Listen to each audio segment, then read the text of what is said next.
My roommate has been in the shower for more than 4 hours.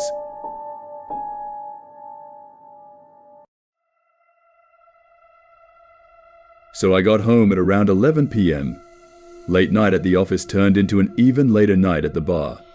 About 4 drinks deep at this point, and I'm tired, just about ready to fall asleep as I stumble through the doorway. I lay down on the couch and reach for my bag of joints and spark one up as I pull YouTube on my laptop. I'm in the middle of watching some luxury cruise tour, close passing out when I hear the front door open. I sit up and turn my head slightly, just enough to see my roommate coming in. He hangs his jacket in the closet and doesn't say anything and walks slowly to his room, which is normal enough. I'd been living with him for about 3 months, long enough for me to pick up on most of his tendencies. The guy really doesn't talk unless spoken to, which was far from a problem for me. He also generally kept things clean on his end, never causing much in the way of problems. I really couldn't complain. So I go back to watching YouTube, and about 5 minutes later I hear the shower in his room turning on. Once again, nothing strange. At this point, I'm watching bare knuckle boxing highlights with my eyes half open, maybe 1 or 2 minutes away from passing out. I remembering waking up in darkness, my head hurting, my throat dry as hell. I sat up slowly, waiting for the grogginess to settle into something manageable. Once it did, I grabbed my phone, checked the time. Around 3:30 a.m. from what I remember. I was starving, and so I got up, began walking towards the fridge. And then I noticed it, a soft, but ever-present noise in the background. It took me a few seconds to really recognize what it was. The shower. Suddenly, the events of last night began replaying in my head. Drinking at the bar, Ubering home, laptop, couch. My roommate coming home. The shower turning on. I stood there for a while, trying to make sense of it. Maybe he went to bed and forgot to turn it off. I shook my head. There's no way that happened, I thought. Maybe he slipped and fell. Realizing the implications of this, I rushed towards his room, but found his bathroom door locked. I began pounding on it. "Hey man, you alright?" No response. I considered kicking the door down, but decided to call 911 before I did that. I took my phone out, preparing to dial when I noticed that I had an unread text. One from my roommate. "Hey man, I couldn't sleep, so I went over to my girlfriend's place. Not sure when I'll be back. Sent 2 hours ago." I look at the bathroom door, then back down at my phone. Everything about this was wrong. First of all, my roommate barely texts me, and certainly never to tell me that he's going out. Second of all, I know for a fact that he's single and has been for a while. And third of all, who the fuck was in the shower then? I tried calling him. No answer. Sent him some texts, but no response. I walked over to his desk and saw that his keys and wallet were still beside his laptop. My head's starting to spin at this point, and I get out of there, go back into the living room, and turn on the lights. I'm pacing around in a circle, trying to follow the plot, while also trying to ignore the shower, a noise that I never could have imagined being so dreadful in any context. Sometime later, I hear something vibrating on the kitchen counter. I move towards it and see that it's a phone, my roommate's phone. The panic begins setting in, and immediately I grab my keys and run out of the apartment. I make my way down the hall and take the stairs down to the lobby, but even that doesn't seem far enough away, and so I make my way over to the McDonald's across the street. I sit there for a while, considering calling the cops, but for some reason feeling too nervous to do so. But even though there's hardly anybody in there, the place begins to feel suffocating, and I decide to leave, walking back out onto the empty streets. Almost immediately I get this feeling that I'm being watched, and I feel my gaze drifting up and towards the apartment. Soon I'm looking at my balcony, and I see somebody standing there. A dark figure stood completely straight, stiff to the point where it nearly resembles a mannequin. But it isn't one. If I look closely, I can see it just slightly swaying. I froze in place, my mind hardly able to understand or accept what it was seeing. It's not my roommate. It's too tall. In fact, it's too tall to be anybody I know, its head nearly scraping the bottom of the balcony above. No matter how hard I tried, I couldn't make out any of its details. The darkness and distance may have been enough to explain that away. But there was something about it that drove me towards a different conclusion, that this thing simply possessed no details that could have been observed, that the only element of its composition was that of unadulterated darkness. Of course, my gut instinct was to get the hell away from it. But the voice in my head was telling me that if I were to try and run, this thing would end up following me. I went back into the McDonald's instead, locking myself in the bathroom as I finally dialed 911. I told the operator that somebody had broken into my place, but that I had gotten out of there without them noticing, but that they were still in there. It was the story that most accurately represented the situation without making me come across as batshit. The operator told me that they'd be sending somebody over for me to hang tight. I left the bathroom, waiting at the table closest to the exit, until I could see the red and blue lights cutting through the darkness. I went outside to meet the cops, looking up at the balcony to find it empty, though the door to the living room had been left open. They pelted me with a bunch of questions that I found difficult to answer. Is the intruder armed? Do I have an idea who it might be? What are their intentions? I told them I didn't know, that I couldn't figure it out, but they just kept on asking. Soon I was practically yelling at them to go up there and check it out for themselves, and I suppose the terror in my voice was enough for them to begin taking this seriously. They told me to wait by the entrance, and I watched on as they entered the building. I was out there for a long time, growing increasingly anxious at the thought of what they were going to tell me when they came down. A few minutes later, the silence was broken by a single, muffled gunshot.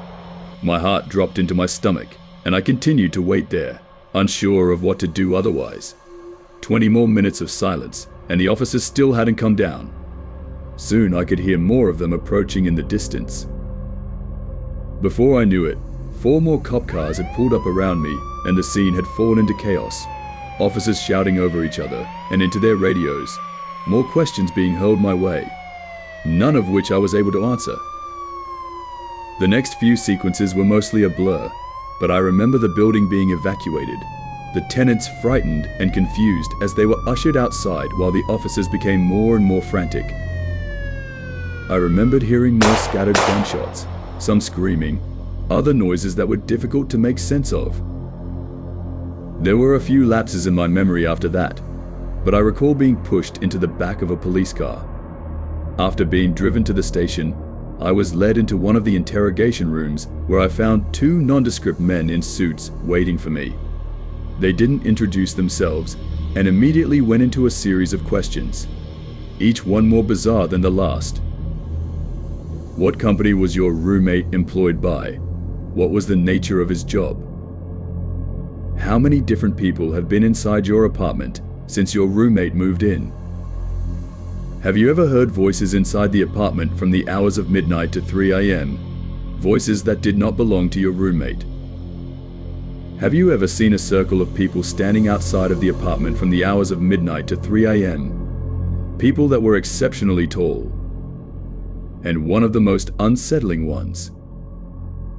Have you ever seen somebody standing at the foot of your bed upon waking up between the hours of midnight to 3 a.m., only for them to disappear moments later? If so, do you remember what they looked like? Any distinct features? As they continued probing me, my mind began conjuring up some of the strange shit that had happened after my roommate had moved in. Shit that I had written off as figments of my imagination, simply because I had no other explanation for them. I did hear the voices, always coming from the room next to mine where my roommate slept. I was always so tired when I heard them, but I do remember it either sounding like a young woman or a man with an extremely deep voice. I could never make out any words. It always sounded like gibberish. And then there was that one time where I went to the bathroom in the middle of the night. Still half asleep, I didn't bother turning the lights on as I entered. But as my eyes began adjusting to the dark, I could have sworn that somebody was already sitting on the toilet. Somebody extremely tall. Of course, when I turned on the lights, nothing was there. It was easy to chalk it up as a product of late-night drowsiness at the time, and I had never really thought about it since. After doing my best to give them useful information, the suits spent a good few minutes taking notes on their phones. Once they were done, they sat up quickly, told me that they'd be in touch before leaving the room. A cop came in a few minutes later and told me that since I couldn't return to the apartment, they would set me up in a nearby hotel until they were able to get the situation under control, and that I should stay put until they gave me a call. What happened? I asked him. What did you guys find up there? He stared at me for a long time, not as if he were deep in thought, but as if he held deep aversion for what he was considering telling me. Eventually, he just shook his head. I don't know, he said. I really don't know. I nodded, tried to smile, though I'm sure it didn't come across very well. It's the next day now, and I'm in the hotel. Of course I couldn't sleep. Couldn't really eat. The officer hasn't called me yet. When I try searching up information about the evacuation on the internet, all I can find are articles claiming that it was due to a fire. A fucking fire. Update. I fell asleep and I just woke up. It's 1 a.m. now, and I can hear the shower.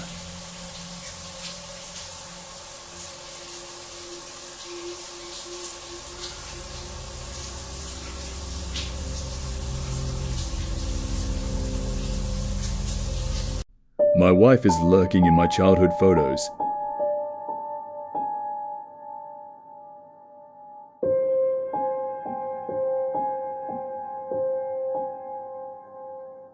Sometimes it feels as if my life has been nothing but an ever-revolving door of grief.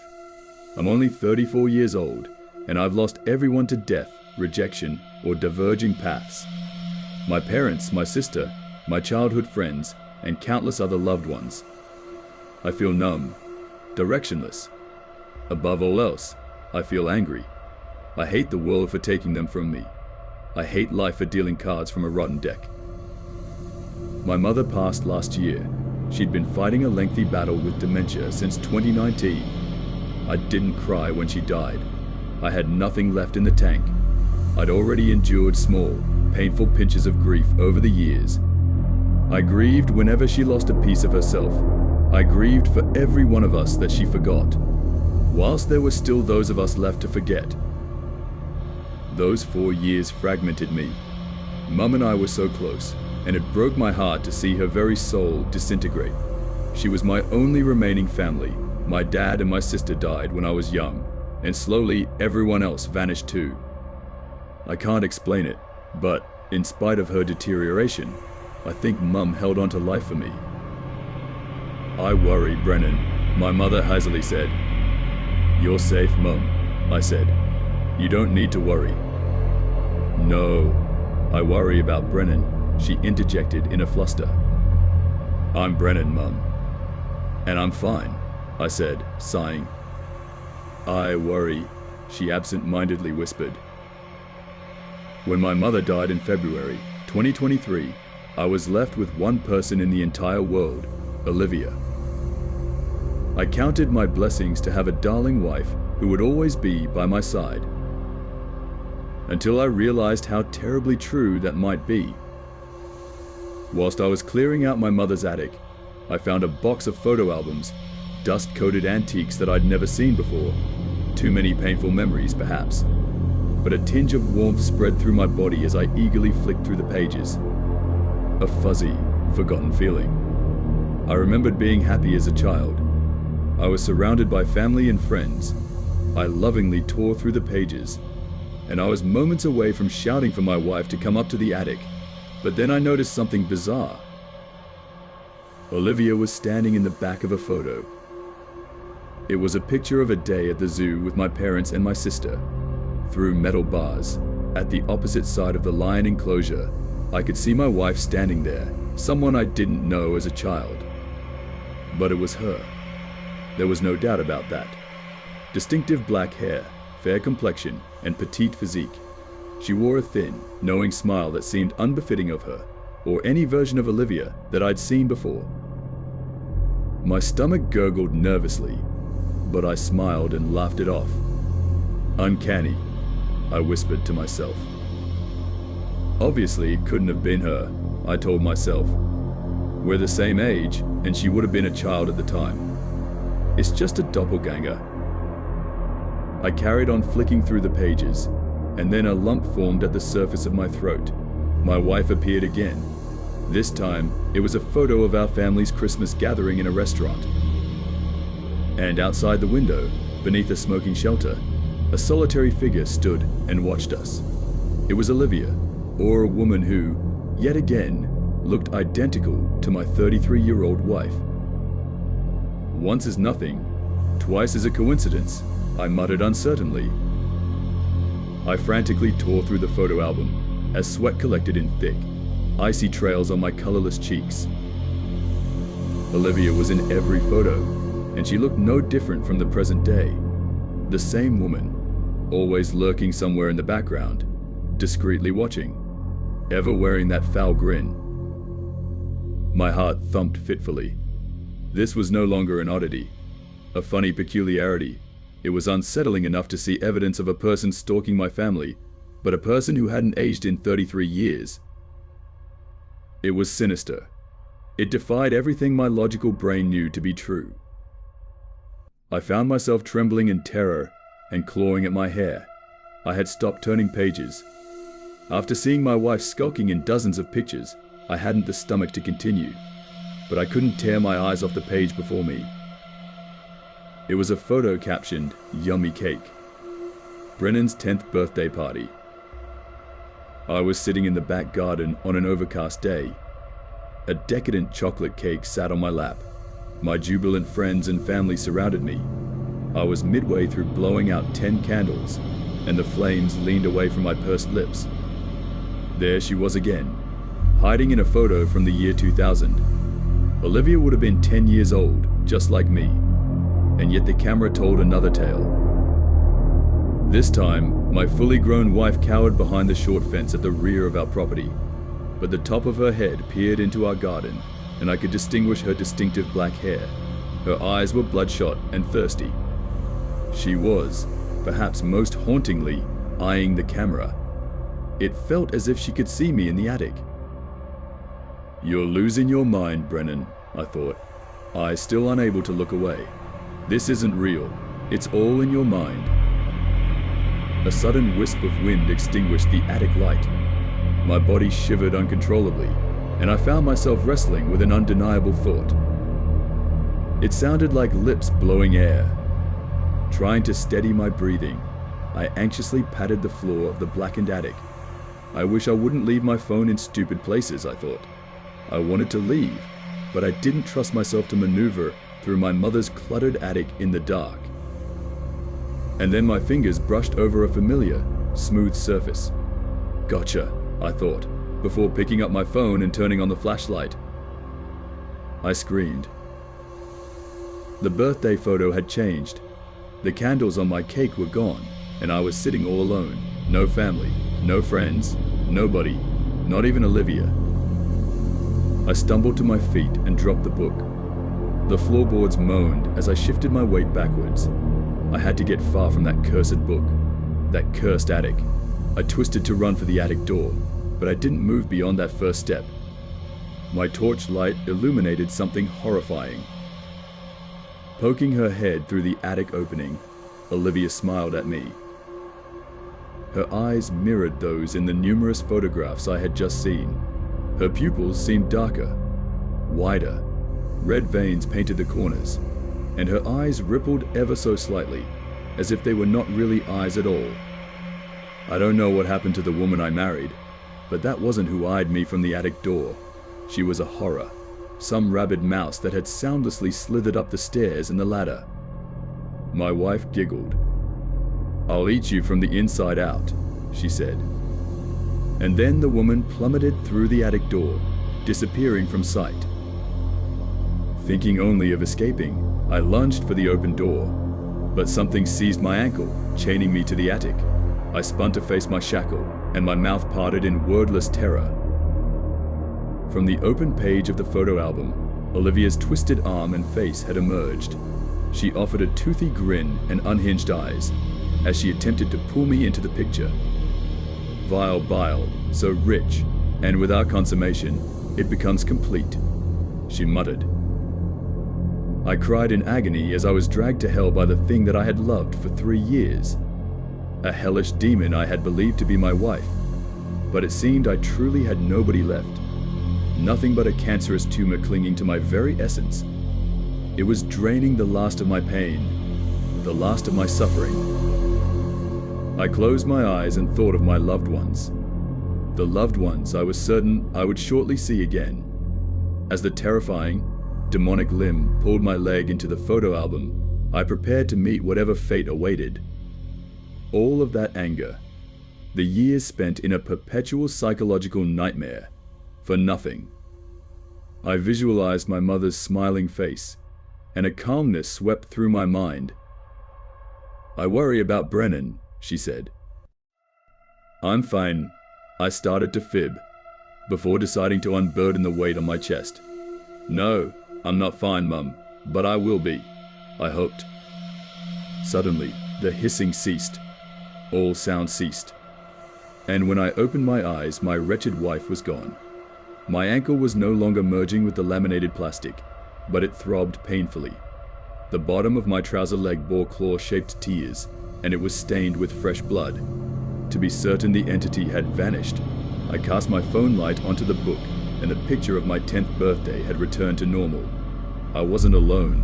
I was surrounded by friends and family. Nothing could destroy that memory in my mind. But I shuddered as I turned the pages of the book. My smiling wife was still lurking in the photographs. I fled the house, and I haven't looked back. It's been a year, and I don't fear the memories anymore. I'm moving forwards. I'm learning to love again. I'm learning to open myself to new people and new memories. But I still fear loss. After all, that horrifying woman waits for me. I know she does. I fear the day that I notice her in a new photo.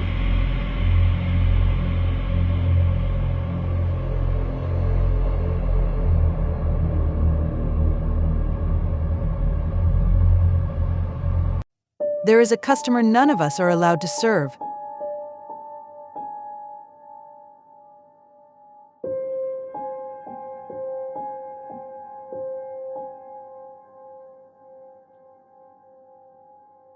I work at the Lone Star Diner, off the road from Carson City to Reno. Why do I work at there? Well, because my life plans didn't work out. Generally, if you're caught working at a diner past college, specifically one in the middle of nowhere, it might mean that things aren't going so hot. But still, why this diner? Why Lone Star specifically? Of all of the diners in the world, what makes Lone Star so special is the pay. The pay is fucking great. There are maybe 10 other diners within a 30-minute drive from where I live.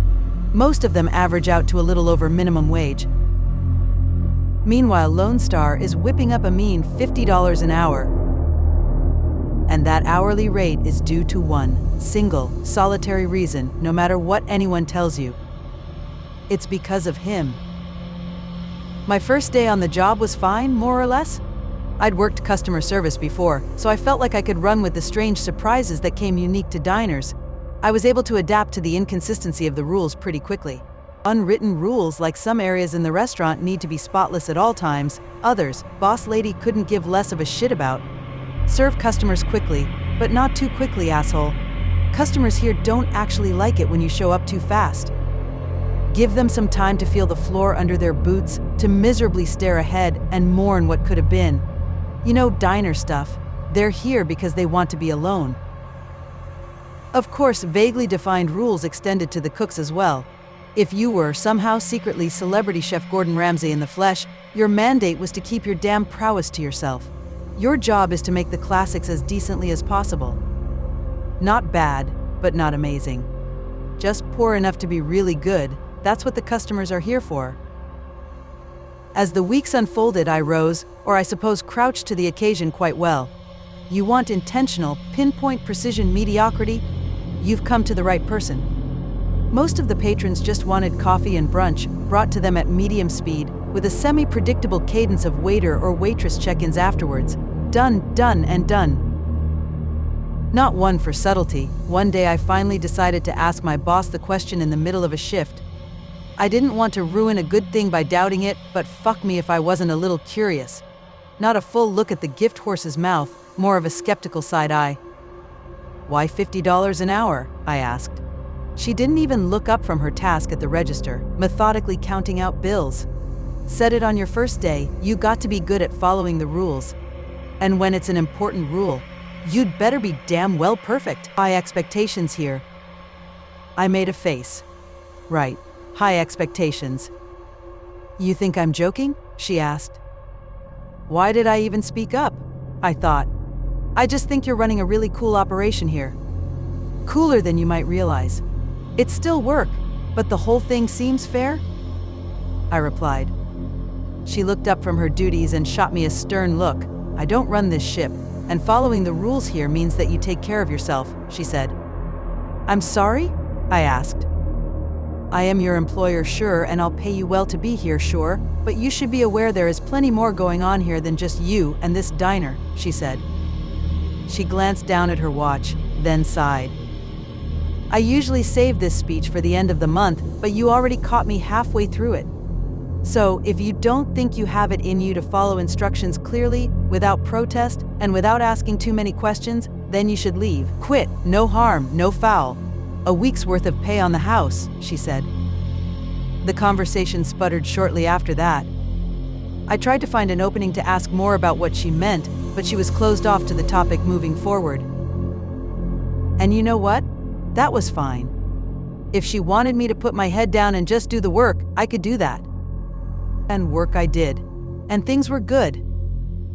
Mundane small talk with the customers was fun, my coworkers were friendly, and I was getting paid well. I'd found a place to park the failures of my life. A place to build from. It must have been a Saturday, I think, when I first noticed him. An occupied seat in the far corner of the diner. No idea how long he'd been sitting there and waiting, though he certainly looked patient. I had the strange inkling that he'd been left hanging for quite some time, though I couldn't actually remember seeing him enter. Brown corduroy shirt, short hair, mid-50s it seemed, a reasonably calm smile, normal-looking dude. I started making my way out from the back and headed towards him. Immediately, I felt a tight grip on my arm. It was Melanie, my boss, with a forceful clutch, enough to make me drop my notepad. Her fingers tightened around my forearm, sharply pinching my skin. "Important rules," she said. "What?" I asked. "You remember our chat about rules? Well, this is the most important one, okay?" she said. "Okay?" she repeated. "That man over there in the corner." She motioned to the man who had caught my attention sitting upright, hands softly clasped together, coy smile across his face. "You don't go up to him. You don't say a word to him," she said. "But he's a customer?" I asked. Her hold intensified. She was hurting me, almost as if she was taking out some sort of unseen anger on me. "I'd like to ask you right now to be smart enough to not ask questions and just follow instructions. You don't go to his table, you don't talk to him, you can look at him, you can shout across the room at him if you'd like, though I can't imagine why you'd ever need to do that. But you do not approach him and you do not take his order," she said firmly. "Or?" I asked. A sharp exhale through the nose, a shake of the head, and a glare from my manager. "It's different every time. But it ain't pretty," she said. I watched him from the short distance I'd been afforded. It was hard not to. She did too. Unlike the other customers here, I didn't get a sense that he was here to be alone, to reminisce, or to take part in the comfort ritual of a lackluster Eggs Benedict over rye. Instead, I had the sense that he was just curious. Mild-mannered, content, but curious. My shift ended not too long after, so I didn't actually get a chance to watch him leave. Regardless, the experience of seeing him and learning about the rule he was connected to left a bizarre, dampening feeling on my mood. I liked my job. I liked coming home and unwinding. I didn't mind being in the middle of nowhere. It felt nice to look up at the empty sky filled with stars, To see them shimmer and shine, and even occasionally shoot across. I made a wish that things in my life would stay simple. I started to get a sense of his cadence. He'd usually show up once a month. The rare times I got to see him, I'd try to squeak in the odd question to my boss. Questions like, who is he, where does he come from, and has anyone spoken with him? All mechanically met with, I don't know. I don't know, and if you're scared, you're welcome to quit. Then, as fate would have it, one day boss lady fell incredibly ill. My co-workers and I had to convince her to go home midway through her shift, her sickness falling uncomfortably within the usual 1 to 3 day window at the end of the month when our customer would typically appear. And of course, there he was, right after she went home. To my benefit, the other waiters and waitresses working the rounds were well aware of his presence and knew exactly what to do whenever he arrived. All of them knew to steer clear of him. Nevertheless, driven by a foundational curiosity that I just couldn't shake, I used this opportunity to go for it. I shouted a single thing across the floor, knowing Melanie wasn't there to chide me. "Hello, sir? What brings you here?" I asked him. He turned his head from his fixed position in his seat and put a hand to his ear. "Clever." I said, "What brings you here?" I called out again, a few notches louder this time, garnering some odd looks from our Thursday patrons. To my surprise, he spoke back. I'm not sure why I was expecting his voice to carry the tone of some twisted, demented demon. Maybe the fear Melanie had instilled in me? The man sounded exactly how he looked. "I'm sorry, dear," he said. "I'm afraid I'm not sure what you're saying. Can you come over here and ask me again?" "Nope, I was good. And I don't mean to be rude about the service," he continued, "but it feels as if no one has taken my order for quite some time now." I let the exchange end there, diverting my attention back to the other guests. As always, he'd eventually disappear without fanfare, without the clatter of the entrance bell or any sight or sound of his steps across the diner floor. It took me a while to understand where my brazenness to address this strange middle-aged man came from. In truth, I was just afraid. His presence and all of the questions tied to his being at our diner were disrupting this otherwise great arrangement that I felt I had. It seemed right, in the moment, to stand at the very edge of my bravery and say something to him. Of course, now that he was gone, I just felt worse. The next week, I was invited to something pretty interesting at work. I generally have a good amount of visibility into what Melanie the boss lady does on a daily basis. The only element that remained elusive was her bi-weekly check-in with a particularly sharp-dressed agent-looking fella. There was a pretty consistent presence of state troopers, agents, and similarly uniformed men and women dropping into the diner, though I seldom paid it mind beyond simply noticing it. Midway through wiping down the tables, only an hour or so into my shift, Mel swung by and said, "Hey, want you in the meeting with the big boss, if you have a few." "The big boss?" Sure, yeah, coming, just, if you don't mind me asking, who is?" She let her eyes speak her unwritten rules to me. Questions equals generally bad. With a small, messy stack of notes, papers, and documents. He made it a point to size me up, staring me down uninterrupted, like a deer to headlights, no concern at all about how awkward he was making it for me. Then he turned to Melanie. "How long's she been here?" he asked her in his gruff Western drawl. "6 months, she said." "You trust her?" he asked. "I trust her. Yes," she replied. He let his eyebrows say, "If you say so," then went on with it. "All right, so apparently you had a visit from the wandering man last week. You," he said, motioning to Melanie, "were out. But you," attention now shifted to me, "weren't. Give me the lowdown." "The wandering man?" I wondered. The agent caught the confusion in my eyes. "Jesus, you've told this girl nothing, haven't you?" he said to Melanie. "Sir, I know it sounds weird," she said, "but I personally feel as if the man is almost, I don't know, drawn to curiosity. Like maybe the less I say to those not already in the know, the better."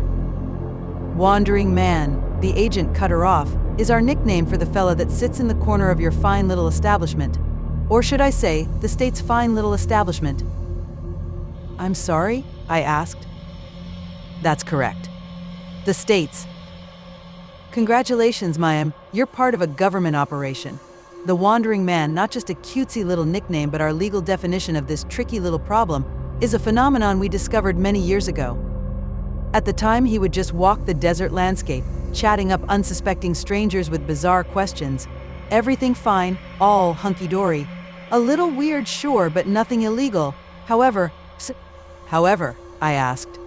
Sometimes, things would happen because of him. Bizarre things, grisly things. I could see Melanie groaning, concerned at the picture being painted. Would this pique my curiosity? Have you guys, taken him in for? I almost wanted to cut off my own stupid question, but he ran with it. Nope, not because we don't want to, but rather because it might not be safe, he said. The cozy mental image I'd held of this diner was starting to fracture. We have reason to believe that he's a visitor, he said. I didn't attend another debrief after that. Not because I was barred, mind you. Rather, I just didn't want to know anymore. My gut no longer held curiosity. There was just a low, aching dread there now. The agents and troopers spaced out and seated amongst the eatery were now just a glaring reminder of what my dingy diner job really was. The government cavalry would mostly show up around the end-of-month window the Wandering Man was set to arrive in. When he'd appear, they wouldn't do much more than examine him from their distant tables, subtly scribbling notes into notebooks. He'd always act the same. He would just sit there. He wouldn't give them, or us, the diner employees, much to go on. Speaking of employees, I remembered something Melanie told me after my first month of working here, that the worker turnover at this diner was incredibly high. Knowing at the time what everyone got paid, it made absolutely no sense to me. Now, 7 months into the gig, alongside a completely new set of cooks, waiters and waitresses from when I'd first started, I'd seen firsthand just how true her statement was. None of the leavers claimed as much, but I'm sure the underlying premise of who the diner was really for became subconsciously clear to them during their time here. And it probably didn't sit all too well with them. I stayed. But not because of the pay. I'm actually not sure why I did.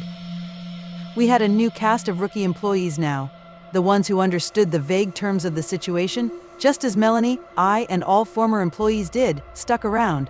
Those who couldn't reconcile the situation with their inherent curiosity naturally filtered out. And then there was Malcolm. It was only his first week. He was a keener. Mega keener. He'd bulldozed through a giant list of tasks and was already asking for the next batch of work to chew through. Anything he could get ahead of, anything he could step in for, anything he could learn, he was on it. He wanted to be as helpful as humanly possible. I think the salary of the role, for a guy his young age, was just too alluring for him. For our part, Melanie and I tried our best to get him to pace himself. We were both giving the spiel now. By this point, we'd more or less perfected it. There are things about this diner that are strange. Rules you will have to follow and not think about. Rules that are concrete, immutable, and non-negotiable, like gravity. He nodded. At that moment, I really believed he was internalizing my words. And if that doesn't work for you, and if you don't think you can take care of yourself, then you shouldn't work here, I continued. There was always a visceral feeling in my stomach whenever I saw the Wandering Man in the corner during the same week that we were onboarding new staff. I'm sure Melanie felt it too. On those days, Mel and I would both work the till, and if we saw anyone coming out from the back, we'd stop them. With a simple grab of the arm. Malcolm stepped out, and I did just that, a rough grasp of his forearm just like Melanie had done to me when I'd first started. He recoiled in surprise. "Remember that little chat about rules we just had?" I said. He nodded meekly, as if he was already in trouble. I pointed to the man seated at the far table in the brown corduroy shirt, staring straight ahead, with what I believed at the time no real reason to be here, and I said, "You will not, under any conditions, serve that man. Don't go up to him, don't talk to him. Pretend he doesn't exist." Malcolm lifted the garbage bag he was holding in his left hand. In my nervousness, I hadn't actually clocked what he was stepping out for. "Just doing garbage duty, Mayim," he said, but understood. And then he left out the front door with his usual swagger. The dumpster wasn't as close as we would have liked, so I appreciated his willingness to take on this duty so soon into his employment. I turned back to observe the wandering man. We had a crowd of agents in attendance that day, scattered about the restaurant. The man wasn't one to speak up often. Today was an interesting exception. "Officers," he said, "if you have any questions, feel free to join me at the table to ask them." The agents around the room reacted mainly with snickers. "Seriously, if you come sit with me, I'll be happy to spill it all." Truly. Even more laughs. But no one bit. And yet he continued, pointedly, "I know you're curious, I know you take notes, I know you talk about me, I know you built this establishment for me." As I reconciled the fact that this was the most words I'd ever heard him string together in succession, I heard the chime of the bell. A door had opened. Malcolm was dusting his hands as he entered through the diner's side door. A door which was situated right beside the table the wandering man was seated at. It all happened so fast. And yet, it played out in front of me excruciatingly slowly, as if there was a moment, a single solitary second where I could have stepped in. The wandering man dropped any pretext of an exchange with the agents, stopping his sentence midway and adopting a completely new demeanor. He played the role of a low, miserable, tired man and said, 30 visits, terrible service every time, in a pathetic tone just as Malcolm walked by. Malcolm, instinctively, plucked a notepad out from his chest pocket and turned his head to face the man. "Hey, I got you, Chief. I can have them ring something up for you. What do you?" And then Malcolm froze in place. And the wandering man's expression turned Cheshire cat wide. His neck alternated between tensing and fluttering with what seemed to be undeniable excitement. The man started getting up from the table and then, immediately, both of them were gone. Malcolm and the wanderer had vanished out of existence entirely. The insanity of the moment was interrupted by the coded language I heard blared over a megaphone, nonsensical agents speak, that has been seared into my memory forever. Alert level black. Wandering target has compromised a civilian. I repeat, civilian has been compromised. And that was that. Melanie quit in the days after. She wasn't mad at me. She told me she always knew she'd leave after the 10th disappearance. Why that specific milestone was required, I have no clue. All I could do from that point was continue to work. On my commutes home or during lunch breaks, I would look up at the stars and put out the wish that Malcolm be brought back home, back from wherever he'd been taken. The debrief with the agents brought me no solace. The exchange with them was simple and short. Where was he taken to? Answered with, "He's gone now." With a perpetual dagger in my soul now, I had only the smallest of silver linings, if you can even call it that. A lesson. The lesson that I needed to be even more watchful, even more diligent. And on days when the wandering man was visiting the only server at the diner, no exceptions. I knew the agents weren't happy about that. None of them said it to me explicitly, but I could tell that they would learn something new about him every time he whisked someone away after a mistake was made. It was a weird Darwinian setup they had created. We were a zoo they could use to learn more about a specific animal, a specific entity, a specific visitor. No dice. They'd just have to watch him sit now. Or wait for him to do something different. I waited for the 3-day stretch at the end of the month that he usually appears in. Things were quiet up until that point. When he finally showed up, it wasn't what I expected. For the first time ever, I saw the wandering man walk right through the front door. In the dead of night, at the tail end of my shift. I was at the till, paralyzed as he took step after step to close the distance. And then, he was right there, standing in front of me. And I was sure, absolutely sure, that I was going to die. He smiled. "Don't worry. I have my own little set of rules I play by," he said. I didn't say a word. This was no man's land right now. "I know you've been curious about me. I've admired it from the moment you first spoke up to address me. Cautious curiosity is a great thing to see in someone, especially in such a reckless species. Please just go." I thought to myself, I'd like to answer a question about why I'm visiting. "I'm sure you'd like to know why I'm here, right?" he said. "I'm not curious anymore. I swear I'm not," I thought. He laughed. The answer is really painfully simple. This little game, this little charade I'm playing, it is just so unbelievably fun. Please don't kill me.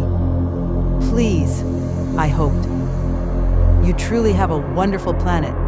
I will return again soon. Promise. Give me a month, maybe 2 this time. A sincere, kind smile delivered with kind eyes. I'll come back with a new game. And then he was gone. It took me a minute to realize that there was a cake box sitting on the counter beside me. Maybe it was there the whole time he was speaking to me. Maybe it materialized right after he left. I opened the box to find Malcolm's severed head, a blank expression on his face, sitting on a bed of poorly and confusingly organized flowers. Almost as if there was an intention to create a floral arrangement, but no understanding of what something like that would look like. On top of the horrific display, written in an almost childlike handwriting, was a note that read, "I brought him back, just like you wished." The worst thing about being trapped at a diner in the middle of nowhere is that you realize that there really is nowhere else to run to.